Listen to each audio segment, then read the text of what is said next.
What up, folks? I am doing a review of a game that I used to own from back in the day, and this review of X-Men for the NES, and it was made by LJN.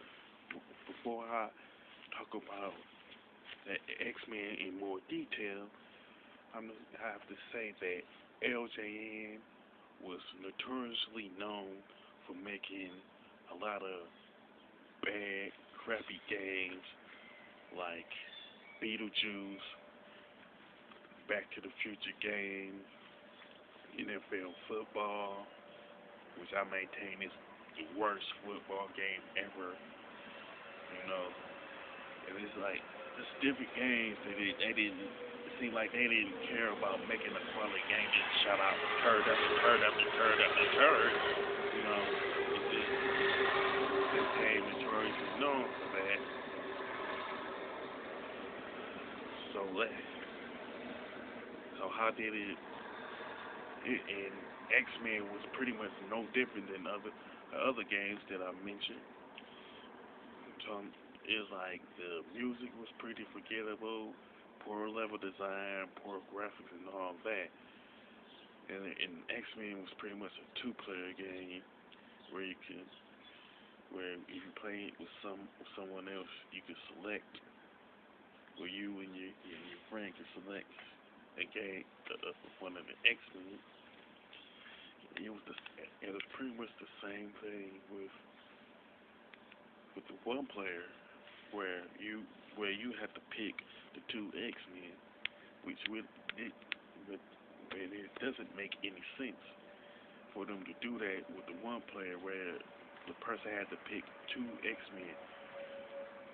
No other two-player game has ever done that where you, of course, you have to pick two characters to play the one player.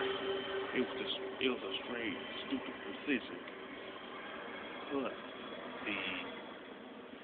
it has four stages to it. Now, it may not seem like a big deal, but the level design and the graphics for all of those levels, it just straight poor. They could have did better than that. Not only that, it suffers from two other problems. It's like your starting point. You got your starting point, then you have to get to a certain point in the level, and once you reach that certain point in the level, you have to go back where you started from. Why did they even do that? I mean, what was their thought process of making a stage like that where you got your starting point, go to the one section of the stage where you're supposed to go and head back. And another issue is there's no boss battles at all.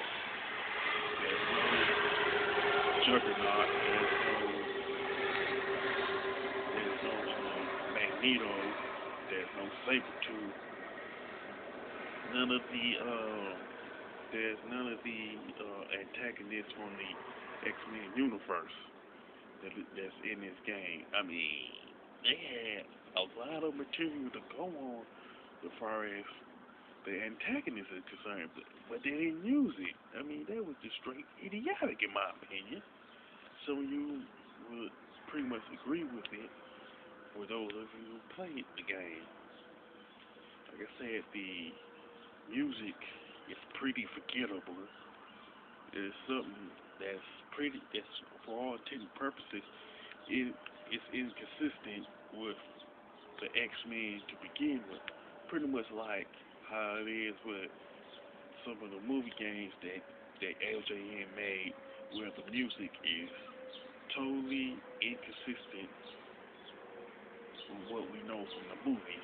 And they could have had a better job with the music.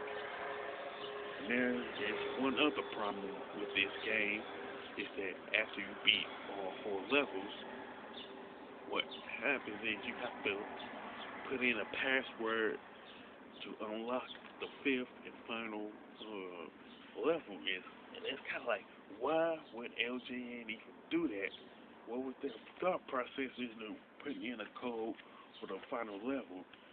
That final level should have been present from the beginning without this particular password being necessary. This game was straight awful. They could have did better with X-Men. They was just straight lazy with this game.